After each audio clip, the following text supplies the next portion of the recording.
இந்த நாள் தியானத்திற்குண்டு சொல்லி நாம் எடுத்துக்கொண்ட வேத பகுதி எதுன்னு பார்த்தீங்கன்னா, யோவான் எழுதின சுவிசேஷத்தில் இந்த 1வது அதிகாரத்தில் 44வது வசனத்திலிருந்து நாம் தியானிக்க போகிறோம். 44வது வசனத்தை வாசிக்கலாம். 44வது வசனம்.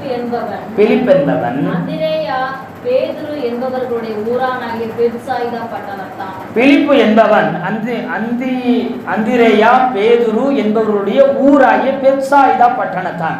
இந்த பிலிப்புக்கு சொந்த ஊர் கலிலேய நாட்டிலே உள்ள பெத்சாயிதா என்ற ஊர். யாருக்கும்? பேதுருக்கும் அந்திரேயாவுக்கும் உள்ள ஊருக்கு ஒரே ஊருக்காரங்க தான் இந்த பிலிப்புவும். அல்லேலூயா. இவங்க 3 பேரும் ஒரே ஊரை சார்ந்தவர்கள். இந்த பிலிப்பு என்கிறவன் பார்த்தீங்கன்னா பின்னாட்களில் சுவிசேஷகனாகிய என்று வேதம் சொல்லுது. இந்த பிலிப்புவும் பின்னாடி வந்த பிலிப்புவும் ஒன்று இல்லை அப்படின்னு சொல்கிறாங்க. ஏன்னா அப்போஸ்தலர் நடவடிக்கைகளில் பந்தி விசாரிப்புக்காரர்களில் ஒருவனாய் அவன் நியமிக்கப்பட்டிருந்தவர். அந்த பிலிப்பு தான் பின்னாட்களில் சுவிசேஷகனாக என்ன செய்தார்? மாறினார். அப்போஸ்தலர் நடவடிக்கைகள் 6வது அதிகாரத்தில் 5வது வசனத்தை நீங்கள் சுத்தரம் வாசித்து பார்த்தீங்க. இந்த யோசனை சபையார் எல்லாருக்கும் பிரியமாய் இருந்தது.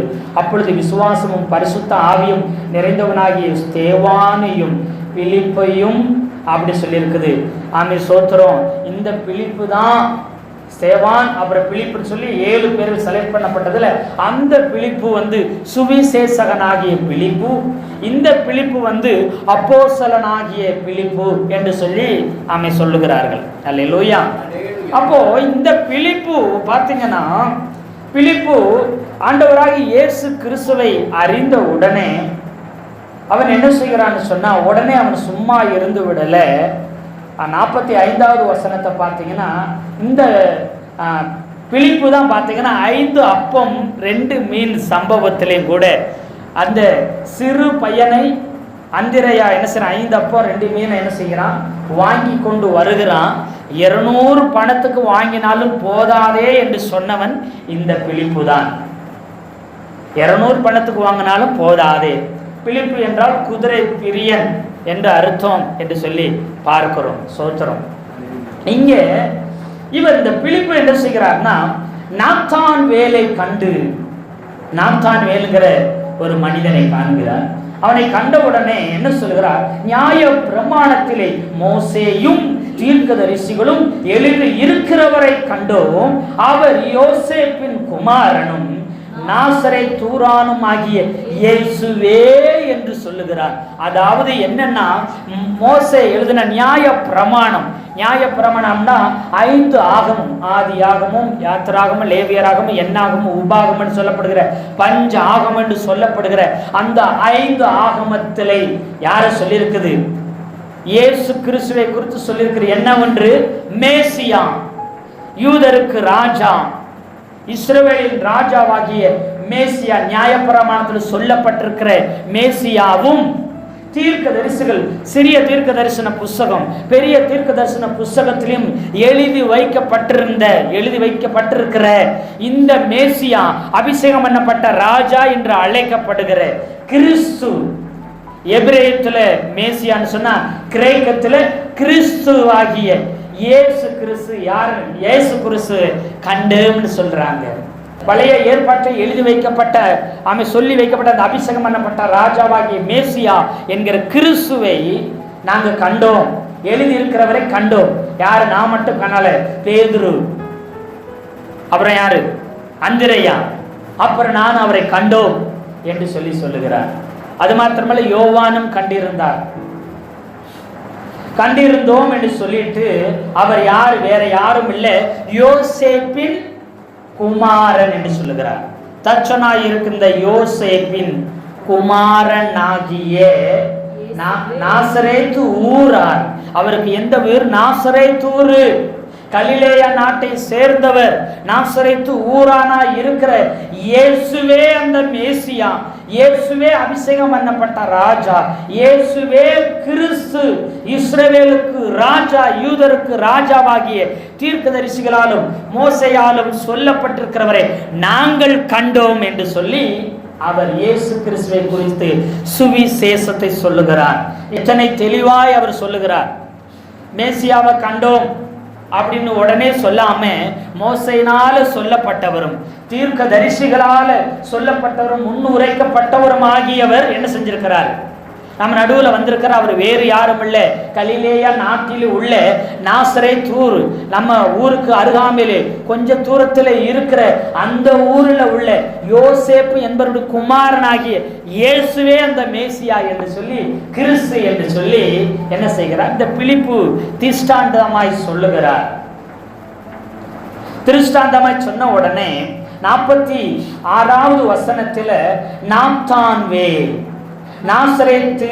நாசரேத்திலிருந்து யாதொரு நன்மை உண்டாக கூடுமா என்றான்.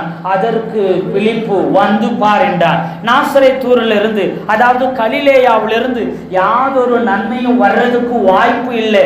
தீர்க்க தரிசனம் அவ்வளவு தெளிவாய் எங்கு சொல்லப்படவில்லை. அதை விட ரொம்ப முக்கியம், நீ சொல்லுகிற மேசியா, நீ சொல்லப்பட்ட கிறிஸ்துவாகி அபிஷேகம் பண்ணப்பட்ட யூதருக்கு ராஜா, நல்ல தீர்க்க தரிசன வசனத்தை படிச்சு பாரு. மோசேயின் ஆகமத்திலோ தீர்க்க தரிசனங்களை படித்து பார்த்தா மேசியா எங்க வருவாருன்னு திட்டமும் தெளிவுமா எழுதி வச்சிருக்கு. அவர் கலிலேயா நாட்டில் செபுலோன் நப்தலி தேசத்தில், அந்த கோத்திரத்தில் உள்ள தேசமாகிய கலிலேயாவில் அவர் பிறக்க மாட்டார். எங்க பிறப்பன்னு சொல்லி பாருங்க, வசனம் சொல்லுகிறது.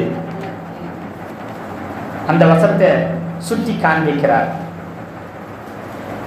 மீகா 5:2, சிறிய தீர்க்க தரிசன புஸ்தகம் மீகா 5:2 சொல்லப்பட்டிருக்கிறது. எப்பிராத்தா என்னப்பட்ட பெத்லகேமே, யூதேயாவில் உள்ள ஆயிரங்களுக்குள்ளே சிறியதாய் இருந்தும் இஸ்ரவேலை ஆளப் போகிறவர், அதாவது மேசியா, அதாவது அபிஷேகம் எனப்பட்ட ராஜாவானவர் உன்னிடத்திலிருந்து புறப்பட்டு என்னிடத்தில் வருவார். அவருடைய புறப்படுதல் பூர்வத்தினுடையது, அனாதி நாட்களாகி பூர்வத்தினுடையதுன்னு சொல்லி திருஷ்டாந்தமாக எழுதப்பட்டிருக்கு. யூதேயாவில் தான் பிறப்பார், கலிலேயாவில் கிடையாது. எங்க பிறப்பாரு? யூதேயாவில் தான் பிறப்பார். அந்த யூதேயாவில் நிறைய தேசங்கள், நிறைய கிராமங்கள், நிறைய பட்டணங்கள் இருந்தாலும் அதுல ரொம்ப சின்ன பட்டணம் எந்த பட்டணம்? பெத்லகேம்.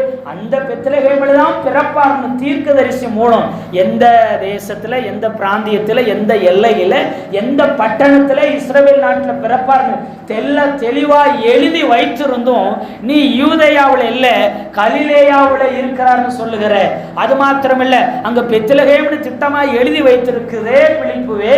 ஆனா நீ சொல்லுகிறது என்ன? நாசரேத்து என்று சொல்லுகிறையே, இது எப்படி சாத்தியம்? இதுல இருந்து நாத்தான்வே ஆமை சோத்திர என்ன செய்தார்? வேதாகமங்களை அலசி ஆராய்ந்து திட்டமும் தீர்க்கமாய் படித்து ஆராய்ச்சி செய்தவன் மாத்திரமில்லை, மேசியாவின் வருகைக்காக எதிர்பார்த்து காத்திருக்கிறவர்கள் முக்கியமானவன் யார்? இந்த நாத்தான்வே. இப்ப இதைத்தான் இந்த கேள்வியை கேட்கிறாரு. அதற்காக நாசரேத்தூர்ல யாதொரு நன்மையும் உண்டாகாதுன்னு சொன்னா, ஒரு நன்மையும் வரவே வராதுன்னு சொல்லிட்டாங்க நினைச்சு நிறைய பேர் நினைக்கிறோம், நிறைய பேர் வியாக்கியானமும் பண்ணி கொண்டு இருக்கிறோம். அல்லேலூயா. ஆனா நீங்க நினைக்கிறது தவறு. ஆமே, ஏசாயா தீர்க்க தரிசன புஸ்தகத்தில 9வது அதிகாரத்தில 1வது வசனத்தை வாசிக்கிறேன், கேளுங்க. ஆகிலும் அவர் செபுலோன் நாட்டையும் நப்தலி நாட்டையும் இடுக்கமாய் ஈனப்படுத்தின முந்தின காலத்தில் இருந்தது போல அது இருண்டு இருப்பது இல்லை. ஏனென்றால் அவர் கடற்கரை அருகிலும் யோர்தான் நதி அமிசுதர் ஓரத்திலும் உள்ள புற ஜாதியாருடைய கலிலேயாவாகிய அத்தேசத்தை என்ன செய்வார்? பிற்காலத்திலே மகிமைப்படுத்துவார். இருளில் நடக்கிற ஜனங்கள் பெரிய வெளிச்சத்தை கண்டார்கள். மரண இருளின் தேசத்தில் குடியிருக்கிறவர்களின் மேல் வெளிச்சம் பிரகாசித்தது. அல்லேலூயா, அல்லேலூயா. அப்படின்னா என்ன? இருள் இருக்கிற ஜனத்துக்கு நேராய் வெளிச்சம் பிரகாசிக்க போகுது. கர்த்தர் மகிமைப்படுத்த போகிறார். செபுலோன் நப்தலி இந்த கோத்திரங்கள் சேர்ந்த நாடு எந்த நாடு? கலிலேயா நாடு. அல்லேலூயா. கலிலேயாவிலிருந்து யாதொரு நன்மையும் உண்டாகாதுன்னு சொல்லி இருக்கிற அந்த வார்த்தை போய் மேசியா கலிலேயா தேசத்துல இஸ்ரவேல் நாட்டுல கலிலேயாவை பிரிக்கப்பட்ட கலிலேயாவில் வடக்கு ராஜ்ய பகுதியில அவர் பிறக்க மாட்டாரு. தெற்கு ராஜ்யம் என்று முன்பு அழைக்கப்பட்டிருந்த யூதேயாவில் பிறந்தாலும் எதை மகிமைப்படுத்த போகிறார்? நப்தலின்னு சொன்னா இன்பமான வசனிக்கிற பெண்மான்னு சொல்லப்பட்டிருக்கிறது தீர்க்க தரிசனம். இன்பமான வசனங்கள் என்ன செய்யணும்? பிரசங்கிக்கப்படணும். எங்க? நப்தலி கோத்திரத்துல, கலிலேய நாட்டுல, நப்தலி கோத்திரத்துல, கலிலேய நாடுல தான் நப்தலி கோத்திரம் இருக்குது. அப்போ அந்த நப்தலியில என்ன செய்ய? இன்பமான வசனங்கள் என்ன செய்யப்பட வேண்டியது இருக்குது? பிரசங்கிக்கப்பட வேண்டும். அது யாரால்? இயேசு கிறிஸ்துவால. அவர் அநேக போதனைகளால் போதித்தார். கலிலேய நாட்டிலே கப்பர் நகூமிலே நப்தலி கோத்திரம் என்று சொல்லப்படுகிற அந்த பகுதியில் அவர் திரளாய் பிரசங்கித்து போதித்தார். அல்லேலூயா. யூதேயா தேசத்துல தான் பிரதான ஆசாரியர்களும் வேத பாரர்களும் மூப்பர்களும் சோத்திரம் நியாய சாஸ்திரங்களும் திரளாய் இருந்து போதித்து பிரசங்கம் பண்ணின பிரசித்தமான இடம் எருசலேம். ஆனா கர்த்தர் சொன்னார், ஈனப்படுத்தின, இடுக்கமாய் நினைத்த, அவமானப்படுத்தின இந்த கோத்திரமாகிய கலிலேயாவை நான் என்ன செய்ய போகிறேன்? பின்னாட்களில் மகிமைப்படுத்த போகிறேன். வசனங்கள் பிரசங்கிக்கப்பட போகுது. அற்புதங்கள், அடையாளங்கள் என்ன செய்யப்பட போகுது? நடக்க போகுது என்று சொல்லி கப்பர் நகுமே, வானவரியந்தம் உயர்த்தப்பட்ட கப்பர் நகுமேன்னு இயேசுநாதர் சொன்னார். அது கலிலேயாவில் இருக்குது. அல்லேலூயா, அல்லேலூயா. அப்படி இவர் சொல்லுகிற அர்த்தம், நாத்தான்வேல் சொல்லுகிற அர்த்தம் என்னன்னா, இங்கு மேசியா பிறக்க மாட்டார். முதல்ல அப்படின்னா பிறந்த ஊர்ல தானே இருப்பாங்க. பொதுவாகவே பிறந்த ஊர்ல தான் இருக்கணும். ஆனா இயேசுநாதர் பிறந்தது மாத்திரம்தான் அங்க. முழுவதும் வளர்ந்தது எங்க? அவர் பிறந்தது ஒரு பெரிய ரகசியமா இருந்தது. அவர் பெத்லகேம்ல பிறந்தது வெளியரங்கமா யாருக்குமே தெரியாது. அதனால அவர் பிறந்து வளர்ந்து வாழ்ந்து எல்லாமே எங்கதான்? நாசரேத்தூர்ல தான் முடிவு பண்ணிட்டான். நாத்தான்வேல் இந்த கேள்வி கேட்கிறார். அல்லேலூயா. நாத்தான்வேல் என்று சொன்னால் அந்த பேருடைய அர்த்தம் தேவனுடைய வெகுமதி என்று சொல்லுகிறார்கள். நாத்தான்வேல் சொன்னா தேவனுடைய வெகுமதி என்று சொல்லி, இந்த நாத்தான்வேல் தேவனுடைய வெகுமதி. இவருக்கு இன்னொரு பேர் இருக்கிறதுன்னு சொல்றாங்க. இந்த நாத்தான்வேலுங்கிற சொல்லப்படுகிற இந்த பேர் யோவான் எழுதின சுவிசேஷம் இந்த 1வது அதிகாரத்திலையும், அப்புறம் யோவான் எழுதின இதே சுவிசேஷ புஸ்தகத்துல கடைசி அதிகாரமாக இருக்கிற 21வது அதிகாரத்துல மாத்திரமே நாத்தான்வேல் என்கிற பேர் பயன்படுத்தப்பட்டிருக்கிறது. இந்த நாத்தான்வேல் யார் என்று யாராலையும் வெளிப்படையா சொல்ல முடியாத காரியங்கள் இருக்குது. இந்த நாத்தான்வேல் யார் அப்படி சொல்லி. ஆனா நல்லா புரிஞ்சுக்குங்க, 12 அப்போஸ்தலர்களில் ஒருவன் இந்த நாத்தான்வேல். அல்லேலூயா. அப்படின்னு சொன்னா மத்தேயுல, மார்க்குல, லூக்காவுல சோத்திரம் 12 அப்போஸ்தலருடைய பேர் அட்டவணை சொல்லப்பட்டிருக்கிறது. இந்த 12 அப்போஸ்தலர் பேர் அட்டவணை சொல்லப்பட்டதுல பாத்தீங்கன்னா நாத்தான்வேல் பேர் கிடையாது. குறிச்சு வச்சுங்க வசனத்தை. மத்தேயு 10வது அதிகாரம் 3வது வசனத்திலே 12 அப்போஸ்தலருடைய அட்டவணை பேர் இருக்கிறது. அப்புறம் மார்க்கு 3வது அதிகாரம் 18வது வசனத்திலே அப்போஸ்தலர் 12 பேருடைய அட்டவணை இருக்கிறது. அப்புறம் லூக்கா எழுதின சுவிசேஷம் 6வது அதிகாரம் 14வது வசனத்திலேயும் உள்ளது. மத்தேயு 10:3லையும், மார்க்கு 3:18லையும், லூக்கா 6:14லையும் 12 அப்போஸ்தலருடைய பெயர்கள் எழுதி வைக்கப்பட்டிருக்கிறது. யோவான் சுவிசேஷத்துல மாத்திரம்தான் இங்க சொல்லப்பட்டிருக்கிறது அந்திரேயா, பேதுரு, அப்புறம் பார்த்தீங்கன்னா யோவான் என்ன செய்கிறான்? யோவானும் அந்திரேயாவும் யோவான் சானனுக்குரிய சீசர்களா இருக்கிறார்கள். அல்லேலூயா. முன்பு அவருடைய சீசர்களாக இருந்து அப்புறம் இயேசுநாதரை பின்பற்றி வருகிறார்கள். அந்த அந்திரேயா மூலம் பேதுரு ரட்சிக்கப்படுகிறார், இயேசுநாதரை அறிந்து கொள்கிறார். அதுக்கப்புறம் பிலிப்பு இவர்கள் மூலம் என்ன செய்கிறார்? இயேசுவை அறிந்து கொள்கிறார். ஒரே ஊரா இருக்கனால இந்த அந்திரேயா பேதுருவால இயேசு கிறிஸ்துவை அவன் அறிந்து கொள்கிறான், ஏற்றுக்கொள்ளுகிறான், அவருடைய சீசராய் மாறுகிறான். அந்த பிலிப்பு மூலம் இந்த நாத்தான்வேல் என்ன செய்கிறார்? இயேசுவுக்கு சீசராய் மாறுகிறார். அப்படின்னு சொன்னா இந்த 12 பேர்களில நாத்தான்வேல் இல்லை. அப்ப இந்த 12 பேர்களில் ஒருவருடைய ஒரு பேர் தான் நாத்தான்வேலுக்கு என்ன மறு பேராய் இருக்க வேண்டும். அல்லேலூயா. வேத பண்டிதர்கள், வேதத்தை ஆராய்ச்சி செய்கிறவர்கள் சொல்லுகிறது என்னன்னு கேட்டீங்கன்னா, வேறு யாரும் இல்லை, பர்த்தலமேயு தான் இந்த நாத்தான்வேல் என்று சொல்கிறார். பர்த்தலமேயு என்று சொன்னால் விவசாயியின் மகன் என்று ஒரு அர்த்தம் இருக்கிறதாகவும் சொல்கிறாங்க. ஒரு சரித்திர குறிப்பு என்ன சொல்லுகிறதுன்னு சொன்னா, இவர் ஒரு ராஜ வம்சத்தில் வந்தவர் என்று சொல்லி, ராஜ வம்சத்தில் வந்தவர் என்று சொல்லி, இவங்க பெற்றோருக்கு தொடர் ஒரு 5 சகோதரர்கள், முன்பு 5 பிள்ளைகள் பிறந்ததாகவும் அதெல்லாம் வியாதிப்பட்டு இறந்ததாகவும் 6வதாக இந்த நாத்தான்வேல் பிறந்ததாக ஒரு சரித்திர குறிப்பு சொல்லுகிறார்கள். 6வது பிறந்த இவர் மாத்திரம் பிழைத்து இருந்ததாகவும் 5 பேர் அவர்கள் என்ன செய்தாங்க, குறிப்பிட்ட வயதுகளில் குறிப்பிட்ட வயசு வந்தபோது வாலிபர்களாய் வந்த பொழுது அவர்களால் மறித்து விட்டதாகவும் என்ன செய்கிறாங்க, அப்படி சொல்லுகிறார்கள். இந்த நாத்தான்வேலுடைய ஊர் என்ன என்று கேட்டீங்கன்னா, யோவான் எழுதின சுவிசேஷம் 21வது அதிகாரம் 2வது வசனத்தை ஒருவர் வாசிக்கலாம். 1வது வசனத்துல, இவைகளுக்கு பின்பு இயேசு திபேரியா கடற்கரையிலே மறுபடியும் சீசருக்கு தம்மை வெளிப்படுத்தினார். வெளிப்படுத்தின விவரமாவது சீமோன் பேதுருவும் திதிமு எனப்பட்ட தோமாவும் கலிலேயா நாட்டில் உள்ள கானா ஊரானாகிய நாத்தான்வேலும் என்று சொல்லி, அங்க செபதேவியின் குமாரரும் அவருடைய சீசர்கள் வேறு 2 பேர் கூடி இருக்கும் போது சொல்லி இருக்குது. அப்போ இங்க நாத்தான்வேல் 12 சீசர்கள் ஒருவர் மாத்திரம் அல்ல, பேதுரு மறுபடியும் இயேசுவை விட்டு பின்வாங்கி போன போது மீன் பிடிக்க பேதுருவோடு சேர்ந்து போன சீசர்களில் ஒருவன் இந்த நாத்தான்வேல். இந்த நாத்தான்வேலுக்கு சொந்த ஊர் கானாவூர். நாத்தான்வேலுடைய சொந்த ஊர் எந்த ஊர்? கானாவூரை சேர்ந்தவர் இந்த நாத்தான்வேல்.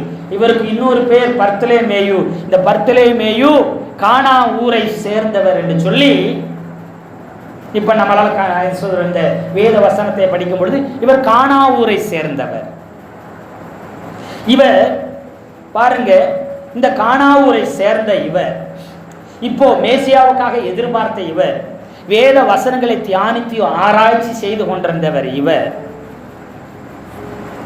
பிலிப்பு மூலம் சொல்லும் போது பிலிப்பு ஒரு எதிர்ப்பும் சொல்லலை. பாருங்க, நாம என்ன சொல்லியிருப்போம், எனக்கு அந்த வசனம் சொல்லும், இந்த வசனம் தெரியும், அந்த வசனம் சொல்லுது, இந்த வசனம் விளக்குது, அது அப்படி பண்ணுது, இது அப்படி பண்ணுது, நமக்கு தெரிஞ்ச வசனங்கள் எல்லாம் சொல்லி விளக்கியிருப்போம், விளக்கம் கொடுத்துருப்போம். நாத்தான்வேலுக்கு நீ என்ன நாசரேத்திலிருந்து யாதொரு நன்மையை வரக்கூடுமோன்னு சொல்லிட்டியே அப்படி சொல்லி விளக்கம் கொடுத்துருப்போம். பிலிப்பு ஒன்னே ஒன்று சொன்னார், இங்க பாருப்பா, நாசரேத்திலிருந்து நன்மை வருமோ வராதா எனக்கு தெரியாது, ஆனா நாசரேத்து ஊர்ல உள்ள யோசேப்பின் குமாரனாக இயேசுவே மேசியாப்பா, அதுல எந்த மாற்று கருத்தும் அசைக்க முடியாத விசுவாசத்தோடு சொல்றான். வேணும்னா நீ வந்து பாரு, என் கூட வந்து பாருப்பா, அப்புறம் நாசரேத்துல இருந்து நன்மை வருதா வராதானா அப்புறம் பேசிக்கலாம்னு ஒரே வார்த்தை சொல்லிட்டு வந்து பாரு என்று சொல்லிவிட்டார். என் கூட வா அப்படி ஒரே ஒரு அழைப்பு கொடுத்தார். எவ்வளவு விவரமா கூப்பிட்டாரு. எப்பா, என்னாலலாம் பிரசங்கம் பண்ணவோ என்னால விளக்கம் கொடுக்க முடியாது, சர்ச்சுக்கு வந்து மட்டும் பாரு, ஆண்டவர்கிட்ட வந்து மட்டும் பாருப்பா, அப்புறம் உன் கேள்விக்கு, உன் பிரச்சனைக்கு, உன் தேவைக்கு, உன் குழப்பத்துக்கு எல்லாத்துக்கும் முடிவு வந்துருப்பா. அது என்கிட்ட அந்த முடிவோ அந்த தெளிவோ என்கிட்ட இருக்கான்னா தெரியல, ஆனா இயேசுநாதர்கிட்ட எல்லாம் இருக்குது. எத்தனை பேராங்கன்னு சொல்றீங்க? அவர்கிட்ட வந்து மட்டும் பாரு, எல்லா கேள்விகளுக்கும் பதில் வரும், எல்லா குறைவுகளும் நிறைவாகும், எல்லா விதமான குழப்பங்கள் போராட்டங்களும் முடிவடை. இயேசு கிட்ட வந்து பார், அப்புறம் நீ எப்படி சொல்லுவ? நான் சொல்ல வேண்டிய அவசியம் இல்லை. அவரை குறித்து சாட்சியோட, அவரை குறித்து அவர் நல்லவர், அவர் வல்லவர், அற்புதங்களை செய்கிறவர், இரக்கம் உள்ளவர், அவர் உண்மை உள்ளவர்னு நான் நிரூபிக்க வேண்டிய அவசியம் இல்லை. அவர்கிட்ட வந்து பார்த்தால் போதும் என்று சொல்லி அழைத்து கொண்டு மாத்திரம் வருகிறார். 47வது வசனத்தை வாசிக்கலாம். யோவான் 1:47. இயேசு நாத்தான்வேலை தம்மிடத்தில் வர கண்டு அவனை குறித்து இதோ கபடற்ற உத்தம இஸ்ரவேலன் என்றார். அல்லேலூயா. இப்போ பிலிப்பு சொன்ன உடனே நாத்தான்வேல் என்ன சார், கானா ஊரை சேர்ந்த இந்த நாத்தான்வேல் சொல்லி இருக்கிறார், நீ வந்து பாருப்பா, அப்புறம் நீ எது வேணாலும் கேள்வி கேளு, எதனால இது பண்ண, ஃபர்ஸ்ட் அவர்கிட்ட வந்து பாருப்பா, வா ஆலயத்துக்கு வா, ஆண்டவரை தேடி வா, அது நடக்குமா இது நடக்குமா அது கிடைக்குமா அப்படியாயிருமா இப்படி எதையும் யோசிக்காம நீ வந்து மட்டும் பாருப்பா, அப்புறம் நீயே சொல்லுவே என்று சொல்லி அழைத்து கொண்டு வந்தா. ஆமாம், உடனே இயேசுநாதர் நாத்தான்வேலை தம்மிடத்தில் வர கண்டு வருகிறத பார்த்த உடனே பக்கத்தில் வந்து நான் யார், எந்த ஊர், என் பேர் என்ன, என் குலம் கோத்திரம் என்னன்னு எந்த தகவலும் சொல்லலை. பிலிப்புவும் இன்னும் பக்கத்தில் வரலை. ஏன் பக்கத்தில் வந்து கொஞ்ச நேரம் கழிச்சா இயேசுநாதர் சொல்லியிருந்தார்னா ஒருவேளை பிலிப்பு முன்னமே என்ன செஞ்சிருப்பா, அப்படி சொல்லி கொடுத்துருக்கலாம். ஒருவேளை நம்முடைய முகவரி, நம்முடைய அட்ரஸ், நம்முடைய பேரு, நம்முடைய விலாசம் எல்லாவற்றையும் அவர் சொல்லி கொடுத்துருக்கலாம் ஒருவேளை என்று சொல்லி என்ன செய்யலாம், இயேசுநாதர்கிட்ட சொல்லியிருக்கலாம் சொல்லி நாத்தான்வே நினைக்கலாம். ஆனா நீங்க நல்லா கவனிச்சு பாருங்க, அவன் வருவதை கண்டு, அவன் வர கண்டு, எங்க வர்றான், தமிழத்தில் நாத்தான்வேல் வர கண்டு அங்க வந்துட்டு இருக்கிறான், வர்றத பாக்குறாரு. வரல பிலிப்பு இயேசுநாதர்கிட்ட இன்னும் ஒரு வார்த்தை கூட பேசல. நாத்தான்வேலும் வந்து அவர்கிட்ட பக்கமா வந்து ஒரு பார்த்து என்ன செய்யல, பேசல, கேள்வி கேட்கல, எதுவுமே செய்யல. அவன் வர கண்டு, அவன் வந்த உடனே அவனை குறித்து அவர் சொல்ல ஆரம்பிச்சிட்டாரு. இதோ கபடற்ற உத்தம இஸ்ரவேலன் என்று சொல்லுகிறார். அல்லேலூயா. இப்போ அவன் வந்த உடனே சொல்லுகிறார், ஃபர்ஸ்ட் அவன் கபடம் இல்லாதவன், இரண்டாவது அவர் உத்தமன், மூணாவது அவன் இஸ்ரவேலன் என்று சொல்லி என்ன செய்கிறார், அவர் சாட்சி கொடுக்கிறார். இதை பார்த்த உடனே நாத்தான்வேலுக்கு பாருங்க, இதை சொன்ன உடனே என் அந்தரங்க வாழ்க்கையும் என்னுடைய எல்லா காரியத்தையும் எப்படி தெளிவா சொல்லிட்டார். கபடம் இல்லாதவன் நீ உத்தமன், நீ இஸ்ரவேல் என்று சொல்லி தூரத்தில் வர கண்டு அவர் சொல்லிட்டார், நீ இஸ்ரவேலன், நீ கபடி இல்லாதவன், நீ உத்தமன் என்று சொல்லிவிட்டார். அதற்கு தான் அவருக்கு நாத்தான்வேல், நீர் என்னை எப்படி அறிவீர் என்றான். எப்படி உமக்கு தெரியும் என்னை பத்தி?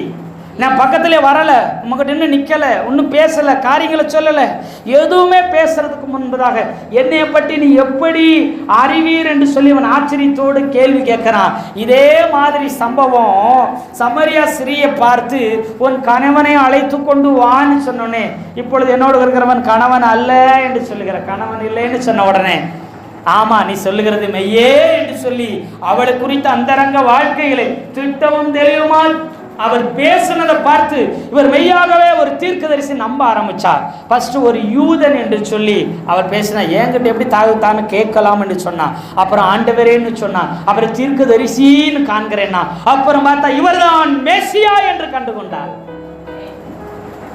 புறஜாதியான சமரிய ஸ்திரீ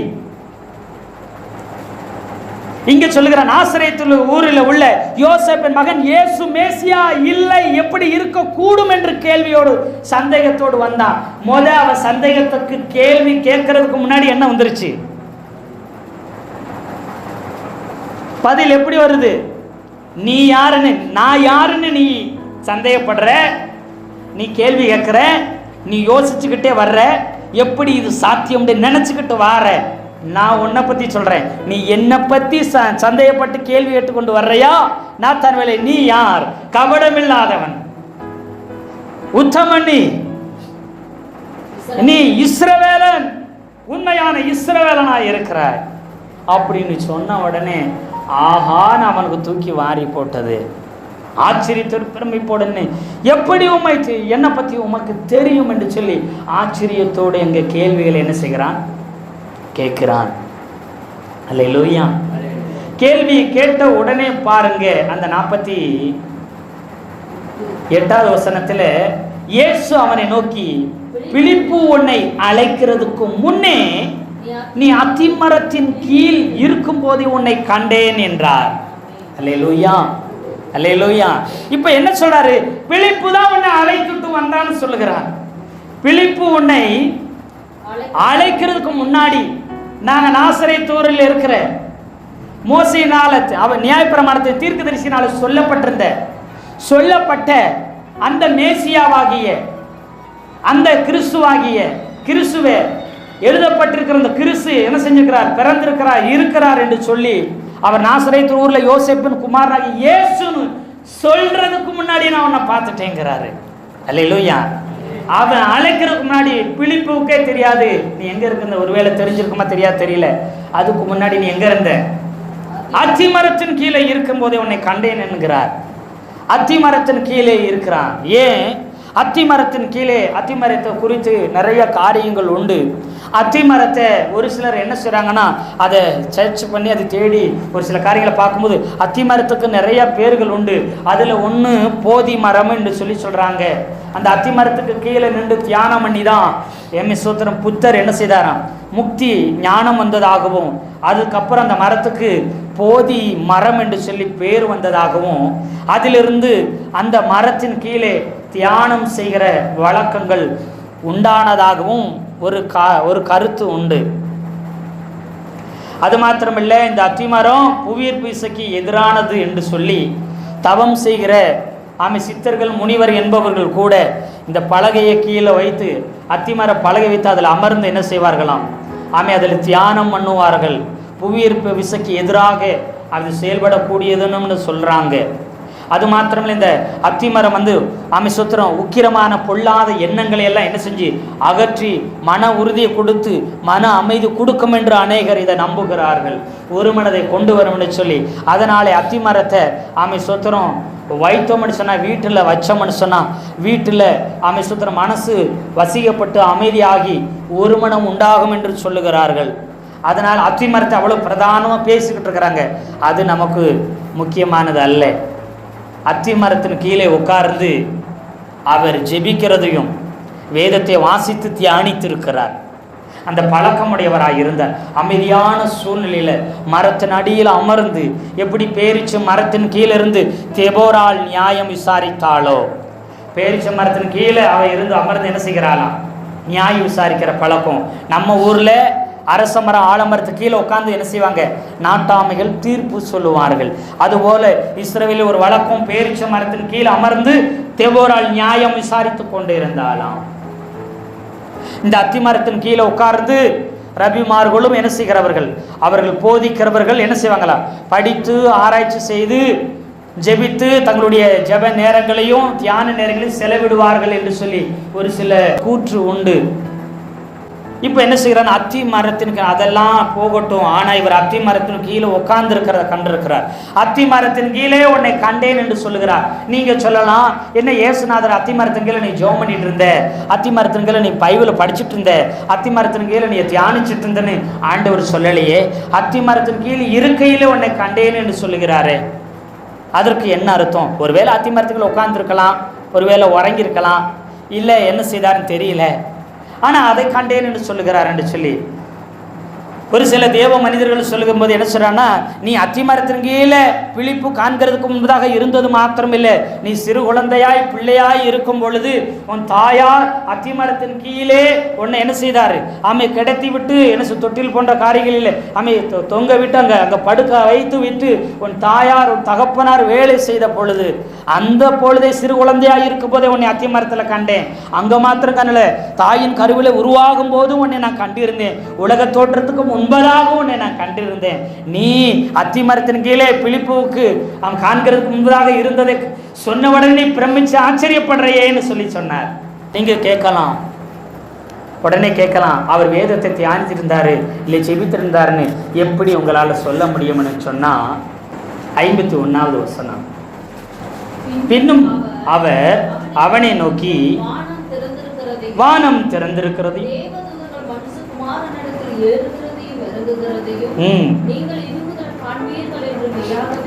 இது முதல் காண்பீர்கள் என்று மெய்யாகவே மெய்யாகவே உங்களுக்கு சொல்லுகிறேன் என்று பிலிப்பு நிற்கிறார். அங்கே நாத்தான்வேல் நிற்கிறார். அப்புறம் பேதுருவும் அந்திரேயாவும் இருந்தாங்களா தெரியல. சீசர்கள் ஒருவேளை எல்லாரும் அங்கே கூடி வந்திருந்தாங்களா தெரியல. ஆனால் அவர்களை சீசர்களை பார்த்து அவர்களை பார்த்து அவர் அவனை நோக்கி பார்த்து சொல்றார். யாரை நோக்கி பார்த்தாரா சொல்லுங்க? நாத்தான்வேலை பார்த்து சொல்லுகிறார். நாத்தான்வேலே, நீ அத்திமரத்தின் கீழே உட்கார்ந்து என்ன செஞ்சன்னு தெரியும். நீ ஜெபிக்கிற மனுஷன், நீ துதிக்கிறவன், கர்த்தருக்கு பயப்படுகிறவன், ஆராதிக்கிறவன். அதை விட ரொம்ப முக்கியம், வேதத்தை கருத்தா ஆராய்ச்சி செய்கிற மனுஷன். அதனால நீ அத்திமரத்தின் கீழே உட்கார்ந்து தியானித்து கொண்டிருந்தாய். என்னத்தை தியானிக்க தெரியுமா? ஆதியாகம புஸ்தகத்துல 28வது அதிகாரம் 12 வசனத்தை. அங்கே அவன் ஒரு சொப்பனம் கண்டான். இதோ ஒரு ஏணி பூமியில் வைக்கப்பட்டிருந்தது. அது நுனி வானத்தை எட்டி இருந்தது. அதிலே தேவதூதர்கள் ஏறுகிறவர்களும் இறங்குகிறவருமாய் இருந்தார்கள். வேதத்துல பழைய ஏற்பாட்டை படிச்சு ஆராய்ச்சி செஞ்சு தியானித்து கொண்டிருந்திருக்கலாம். இந்த நாத்தான்வேல் எந்த பகுதி வேதத்தை தியானிச்சுட்டு இருக்கிறாரு? யாக்கோப்பு தன் சகோதரனுக்கு பயந்து தன் தகப்பன் தாயால பதான் அராம் என்கிற ஆரானுக்கு என்ன செய்கிறார்? தப்பித்து போகிறார். அதாவது போக சொல்ல அனுப்பிவிடப்படுகிறார். அங்க போகும்போது பெத்தேல்ல வந்து என்ன செய்றார்? கல்ல என்ன செய்றார்? தலையணையா வைத்து படுத்து உறங்கிட்டு இருக்கிறார். அப்போ சொப்பனத்தை காண்கிறார். ஒரு ஏணி வைக்கப்பட்டிருக்கிறது, தேவ தூதர்கள் ஏறுகிறதும் இறங்குறதுமான காட்சி. இப்போ நாத்தான்வேல் இந்த வேத பகுதியை வாசிச்சுட்டு அவர் தியானித்துக் கொண்டிருந்திருப்பார். கண்ணை மூடி தியானிச்சிருந்திருப்பார். அத்திமரத்தின் கீழே உட்காந்து தியானிச்சுட்டு தேவ தூதர்கள் ஏறுகிறது எப்படி இருக்கும், தேவ தூதர்கள் இறங்குகிறது எப்படி இருக்கும், வானத்திலிருந்து ஒரு ஏணி வைக்கப்பட்டிருந்ததே இது எப்படி இருக்கும், இது எப்படி கர்த்தர் அங்க நிற்கிறத பார்க்க முடிகிறது, இது எப்படி சாத்தியமா இருக்கும், இது இந்த காலத்துல நடக்குமா? நாம கேட்போம். அந்த காலத்துல நடந்துச்சுங்க. பேதுரு நடந்து நிழல் போட்ட அந்த காலத்துல நடந்துச்சுங்க. இந்த காலத்துல நடக்குமா? அந்த காலத்துல வஸ்திரம் பட்ட உடனே என்ன செஞ்சாங்க? ஆமா, கச்சைகளும் உருமால்களையும் வஸ்திரங்களும் பட்ட உடனே சுகமானாங்க. இந்த காலத்துல சுகமாவாங்களா? பிரசங்கம் பண்ணும்போது பரிசுத்தாவின் அபிஷேகத்தினால நிரம்பி இருந்தாங்க. இப்ப நிரம்புவாங்களா? 1000 10,000 ரட்சிக்கப்பட்டு ஞானஸ்தானம் பெற முடியுமா? ஆவியின் வரங்கள் 9 செயல்படுத்தினார்களே, நம்மால செயல்படுத்த முடியுமா? அற்புதங்கள் அதிசயங்கள் நடந்துருமா? இப்படியெல்லாம் கேள்வி நமக்கு நிறைய நேரம் வரும். அன்றைக்கு கைப்பிடி மாவும் எண்ணெயும் இருந்துச்சு. அது என்ன செஞ்சு? பஞ்சகாலம் முடிவரை என்ன செஞ்சு? பெருகி கொண்டே இருந்துச்சு. இன்னைக்கு நடக்குமா? அப்படி கேட்டோம்னு சொன்னா இன்றைக்கும் நடக்கும். எத்தனை பேர் ஆமீன் சொல்றீங்க? அன்றைக்கு மரித்தவர்கள் உயிரோடு இருந்தாங்க. இன்னைக்கு நடக்குமா? இன்னைக்கும் நடக்கும். என்ன நாத்தான்வேல் ரொம்ப ஆராய்ச்சி செஞ்ச அப்படி அத்திமரத்தின் கீழே உட்கார்ந்துருந்த. ஒருவேளை இந்த ஆதியாகமம் 28வது அதிகாரத்தை இந்த அதிகாரத்தை எடுத்து நீ வாசி தியானிச்சு கொண்டு இருந்த, இது இன்னைக்கு சாத்தியமா நினைச்சுக்கிட்டு இருந்திருக்கலாம். நான் சொல்றேன், இதுலயும் பெரிதானவே காண்பாயின்னு மட்டும் சொல்லல. இது முதற்கொண்டு நீ என்ன செய்ய போற? தேவ தூதர்கள் ஏறுகிறதும் இறங்குகிறதும் இனி என்ன செய்ய போகிறாய்? இது முதல் நீ காண போகிறாய். காண முடியுமா என்று ஏங்கிட்டு இருந்த, உன்னை அழைத்து கொண்டது காண முடியும். உன் கண்கள் காண போகிறது. இதில் பெரிதானவைகளை நீ என்ன செய்ய போகிறான்? காணன்பாய் என்று சொல்லி கர்த்தர் வாக்கு தத்தங்களை கொடுத்தார். எத்தனை பேர் ஆமீன் சொல்றீங்க? இன்னைக்கும் அதே கேள்விகளோடு எதிர்பார்ப்போடு, இயேசுவே ஆண்டவரே, அவங்களுக்கு நடக்கும், இவங்களுக்கு நடக்கும், அவர்களை கொண்டு நடந்தது, இவர்களை கொண்டு நடந்தது, எங்களை கொண்டு நடக்குமா, எங்கள் வாழ்க்கையில நடக்குமா, கிடைக்குமா என்று கேள்வியோடு எதிர்பார்ப்போடு நீங்க இருக்கிறீங்க. ஆண்டவராக இயேசு கிறிஸ்து உங்களை பார்த்து சொல்லுகிறார், நடக்கும். இன்றைக்கும் உங்க வாழ்க்கையில் அப்படிப்பட்ட அதிசயங்கள், அற்புதங்கள், மேன்மையான காரியங்கள் நடக்கும். என்னை விசுவாசிக்கிற நான் செய்த கிரியில மாத்திரம் செய்ய மாட்டான், இவைகளை பார்க்கலும் பெரியவர்களை என்ன செய்ய போகிறேங்க? அவன் செய்ய போகிறீங்க. அல்லேலூயா சொல்லுங்களேன். இதுல பெரிதானவை காண மட்டும் செய்ய போறதில்லை, இனி பெரியவர்களை செய்ய போகிறாய். பெரிய தேவனிடத்தில் பெரியவர்களை எதிர்ப்பார், அவருக்காக பெரிய காரியங்களை சாதி என்று வில்லியம் கேரி சொன்னாரே. பெரிய காரியங்களை எதிர்பார்க்க போகிறாய், பெரிய காரியங்கள் கர்த்தருக்காக செய்ய போகிறேன்னு சொல்லி கர்த்தர் வாக்கு கொடுக்கிறார். இப்ப பாருங்க, கபட அற்றவன் என்று சொல்லி சாட்சி சொல்கிறார். எனக்கு தெரிந்த அளவு 12 சீசர்களை யாராச்சும் கூப்பிட்டு இப்படி சாட்சி கொடுத்தாரா? மத்தேயு, அப்புறம் சீமன் பேதுரு, அந்திரேயா, பிலிப்பு, இன்னும் யூதாஸ் காரியத்து, யாக்கோபு, இப்படி 12 சீசர்களை யாரை குறித்தும் சாட்சி பிரத்யட்சமா சொன்னாரான்னு எனக்கு தெரியல. ஆனா வந்த உடனேயே ஒரு அற்புதமான சாட்சி கொடுத்தாரு. இயேசு கிறிஸ்துவே ஒரு மனிதனை கபடு இல்லாதவன் என்று சொன்னார். ஆண்டவர் இயேசு கிறிஸ்து சொன்னார், பாம்பை போல் வினா உள்ளவர்களாகவும் புறாவை போல் கபடி இல்லாதவர்களாக இருங்கள் என்று சொன்னார். அல்லேலூயா சொல்லுங்களேன். அப்படின்னா கபடி இல்லை, புறாவிடத்துல கபடி இல்லாம இருக்கும். எல்லா மிருகத்துக்கும் பிச்சுங்கிற ஒன்று இருக்கும், பிச்சுங்கிற ஒரு உறுப்பு அதை உடைச்சனா என்ன செய்யும்? பயங்கர கசப்பு தன்மை, கசப்பு, வஞ்சகம் உள்ள இருக்கு. கபடுன்னு சொன்னா ஒரு சில மொழிபெயர்ப்புல வஞ்சகம்னு சொல்லுது, வஞ்சனை. சூதுவாது இல்லைன்னு சொல்லுவாங்கல்ல, கபடம் இல்லாதவன், எந்த வஞ்சனை இல்லாதவன், எதையும் மறைத்து வைக்காதவன், வாயில வஞ்சகம் இல்ல, முன்ன ஒரு ஒண்ணு பேசி பின்ன ஒண்ணு பேசுறவன் கிடையாதுங்கிறாரு. அவன் ஆத்மாவில வஞ்சகம் இல்லை. சூதுவாதவன் ஆத்மாவில், அவன் இருதயத்தில், அவன் ஆவியில கிடையாது, அவன் வாயிலையும் கிடையாது.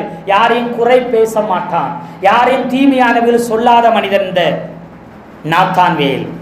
யாரையும் குறை கூறினதில்லை, யார் மேலும் தீமையான பேச்சு பேசினதில்லை, யாரும் வஞ்சகமான சபிப்பு அவன் வாயிலிருந்து வந்தது கிடையாது. அவன் ஆவியிலும் கபடமும் வஞ்சகமும் இல்லாத ஒரு மனுஷன் என்று சொல்லி அவர் சாட்சி கொடுக்கிறார். அல்லேலூயா, அல்லேலூயா. ஆமென். சங்கீதம் 116:6 கர்த்தர் கபடற்றவர்களை காக்கிறார் என்று சொல்லி இருக்கிறது.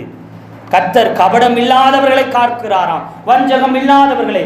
அது மாத்திரமில்லை, சங்கீதம் 24:4 கபடாய் ஆணையிடாமல், பொய் ஆணையிடாதவன், பொய் பேசாதவன், குறை பேசாதவன், வஞ்சகம் இல்லாதவனாய் இருந்தான். பொய்யாய் ஆணையிட மாட்டான். அங்கே இயேசுநாதர் என்ன இயேசுநாதர் குறித்து நாசரேத்தூர்ல யாதொரு நன்மையும் வராதுன்னு சொன்னமே, அதை இங்க வந்து மறைச்சு ஐயா அப்படி இப்படி சொல்ல என்ன செய்யல, பண்ணல. நேர்மையாய் பேசுகிறவன், எதையும் உள்ள வைத்து மறைத்து வைத்து வஞ்சகம் சூதுவாது பொய்யாய் பேசுகிறவன் கிடையாது. வஞ்சகம் இல்லாதவன், பொய் பேசாதவன், தீமையாய் மற்றவர்களுக்கு குறை சொல்லாத மனிதன் அவன் என்று சொல்லி அவர் சாட்சி இடுகிறார். நேரம் ஆகிறபடினால உங்களுக்கு சுருக்கமாய் சொல்லி கொண்டு போகிறேன். ஆமை சூத்திரம் இப்படிப்பட்ட கபடம். ஆமை சூத்திரம் உன்னத பாட்டுகளில் நிறைய இடத்துல கபட இல்லாதவர்கள் சொல்லி ஆமை சூத்திரம் என்ன செய்யறாருன்னா அவரு மனவாளியை பாராட்டுகிறார், கபடம் இல்லாதவர்கள் சொல்லி. அது மாத்திரமல்ல, உத்தமின்னு சொல்லி சொல்லுகிறார். ஆமை கபடு இல்லாத உத்தமின்னு சொல்லி ஆமை சூத்திரம் மனவாட்டியை குறித்து அங்க சாலமான் பாடுகிறார். அது ஆவிக்குரிய வகையில இயேசுநாதர் சபையை குறித்து சொல்லுகிற சாட்சி, கபடி இல்லாதவர்களாய் இருங்க, உத்தமர்களாய் இருங்க, உத்தமியே, புறாவே, கபடற்றவரே என்று சொல்லுகிறார்.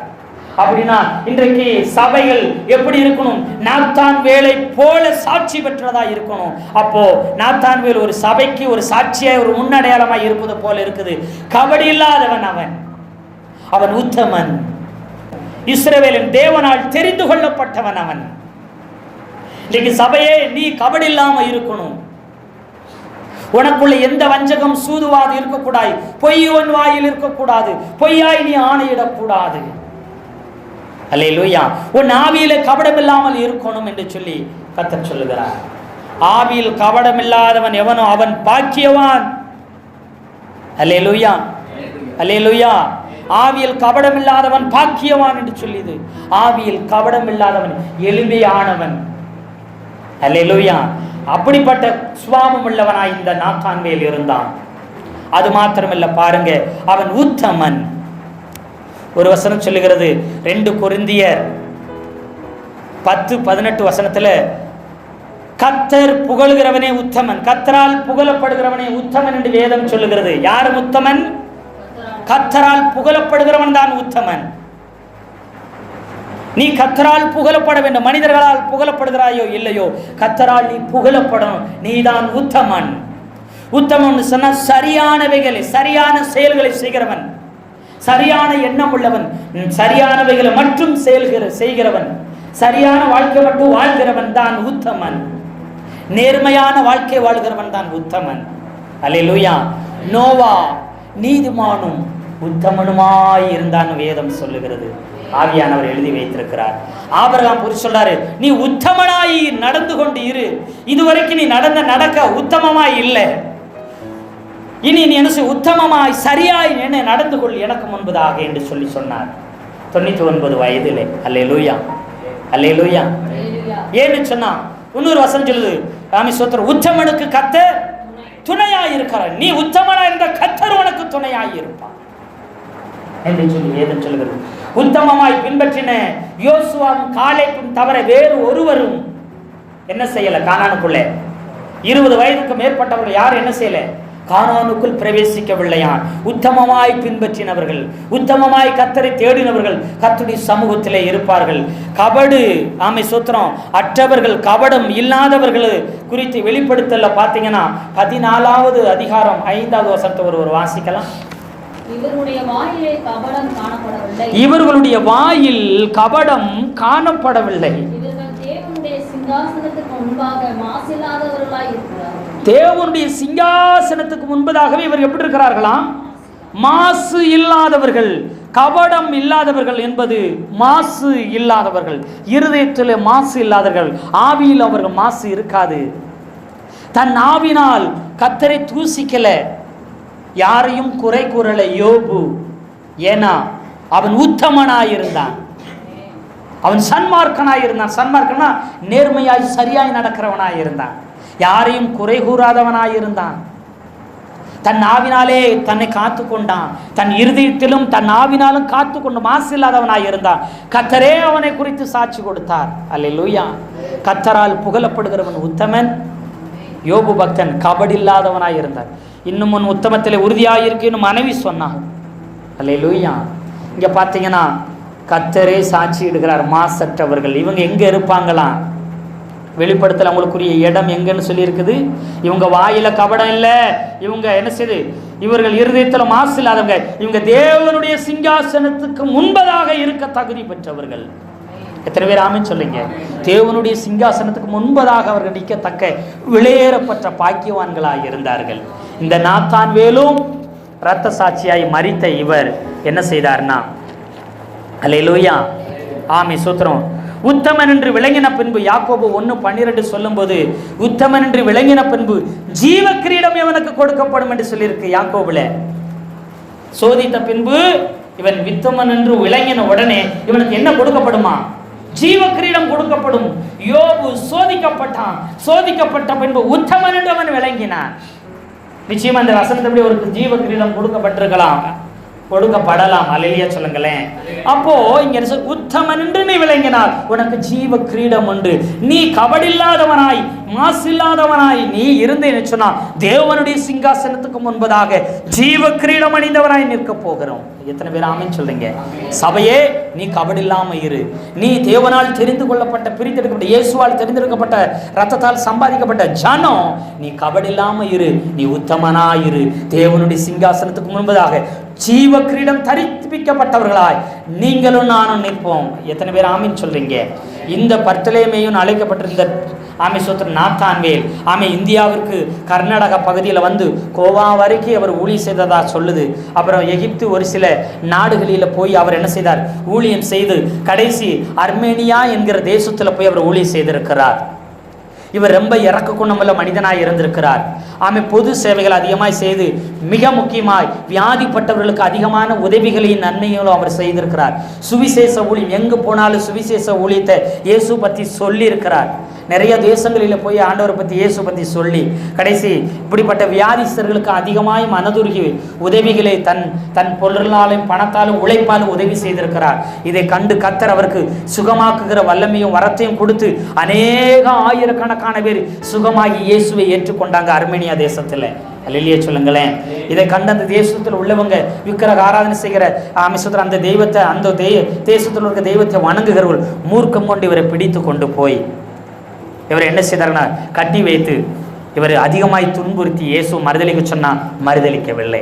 இவரை தான் தோலை உரிச்சாங்க. ஆட்டுத்தோலை மாட்டுத்தோலை ஈஸியாக உரிச்சு தலையிலிருந்து கால் வரைக்கும் உரிச்சிடலாம், ஆனால் மனித தோலை உரிக்கவே முடியாது. கொஞ்சம் கொஞ்சமாக தோலை அறுத்து எடுத்து உடல் முழுவதும் அறுத்து எடுத்தார்கள்.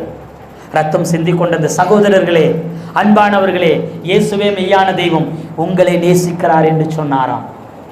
அந்த உடல் முழுவதும் ரத்தம் சிந்தி உருவமே இல்லாத மாதிரி மேலிருந்து கீழே வரை தோல் உரிக்கப்பட்ட நிலைமையிலும் அவர் உத்தமனாய் இருந்தார். கபடி இல்லாதவர்.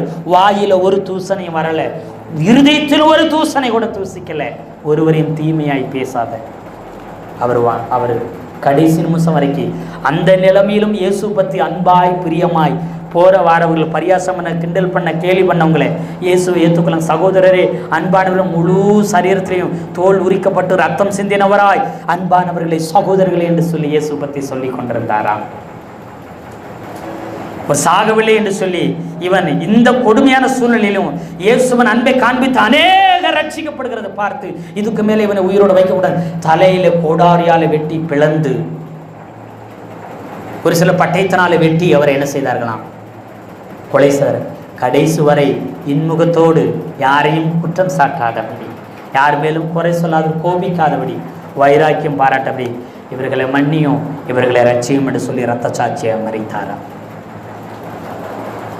இப்படிப்பட்ட உன்னதமான பாத்திரம் இந்த நாத்தான்வேல் என்கிற பர்த்தலே மேயுவை குறித்து சொன்னார். இதிலும் பெரிதானவைகளை காண்பாய். அல்லேலூயா.